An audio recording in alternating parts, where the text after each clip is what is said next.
Hello FTC, it's Thursday, March 12th, and time to sound off, and we've got you covered. This hasn't been your usual week at FTC because of the coronavirus. Stay tuned for a look at what's going on here at Five Towns College.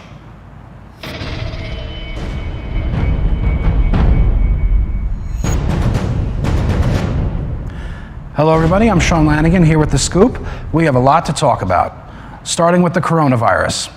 President Cohen announced last night that Five Towns College is having an early and extended spring break starting after today's classes. He says there have been no reported cases on campus, but the decision's being made out of an abundance of caution.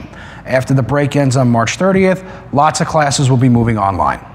But some classes will be on hold until the public health emergency ends. Your professors will have more information about your individual classes. I'm here with Five Towns College President David Cohen, and Mr. Cohen, how difficult of a decision was this to make in terms of closing the school? This was a tough decision. Any action on the part of the college that creates chaos for students or disrupts their educational program is something that we take very seriously.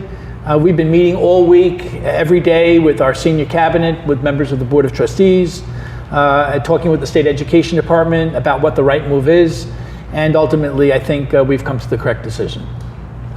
Midterm week, mid-semester examination was scheduled to take place next week. How will midterms be handled the rest of the way? So the faculty has the flexibility to assess student learning. Some of them will roll out assessments online.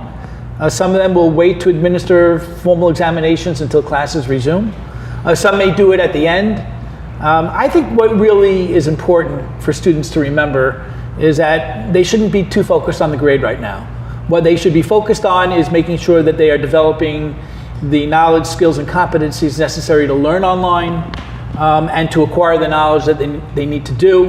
We'll worry about the grades and getting a clear picture of what their skill sets are at the right moment. But now let's focus on learning, and the examinations will be done in a flexible way. And I've asked the provost to assure that fairness applies, that students aren't subject to lower grades or more difficult testing environments merely because they're moving to a new learning modality. Here at Five Towns College, we have a lot of classes, including this class. There's a lot of equipment that has to be used. There's a lot of hands-on learning with cameras and things like that. If those courses can't be adjusted to online, how will those be handled?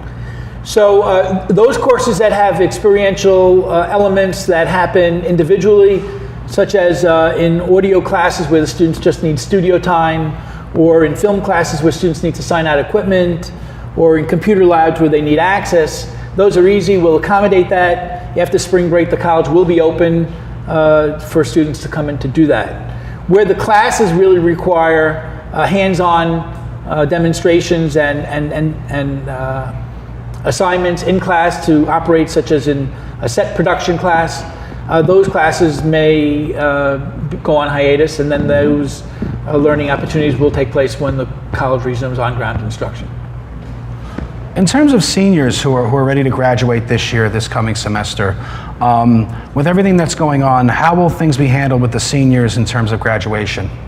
So the seniors are our greatest concern. With other undergraduates, we know that we can adjust their schedules and their academic plan to help them catch up and graduate on time when things return to normal. For seniors, we will be working with them individually to see what is needed.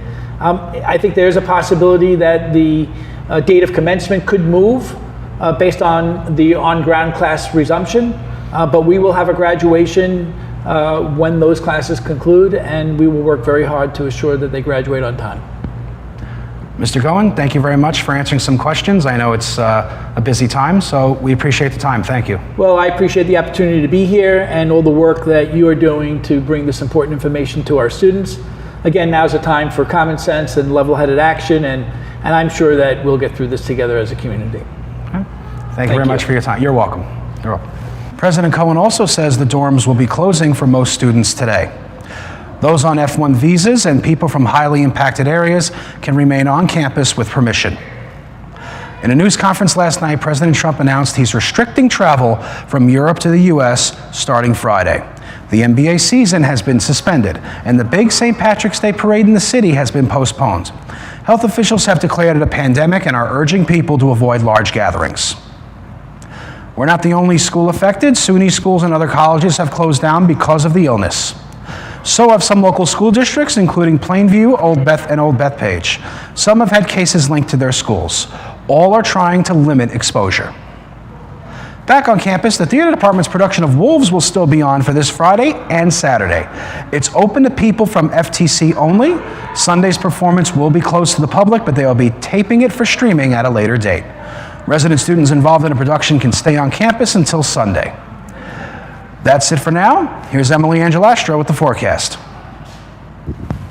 Today is going to be partly cloudy with highs in the upper 40s and lows in the lower 40s. Tomorrow is going to be partly sunny with a chance of rain in the afternoon. Highs will be in the mid-60s and lows in the upper 30s. Saturday will be sunny with highs in the lower 50s and lows in the mid-30s. Sunday will be mostly sunny with highs in the upper 40s and lows in the lower 30s. Monday will be mostly sunny with highs in the mid-40s and lows in the upper 30s. Right now it's 44 and cloudy in Dix Hills. Now it's time for some trivia. Today is National Girl Scout Day, and I know we all have a weakness when it comes to those cookies. So what do you think is a #1 Girl Scout cookie? Sean? I'm going to take a guess and say Thin Mints. It's a pretty good guess. Be sure to check out the FTC record online later to see the answer. That's it for today. I'm Emily Angelastro. And I'm Sean Lanigan. We hope everyone stays healthy. See you soon.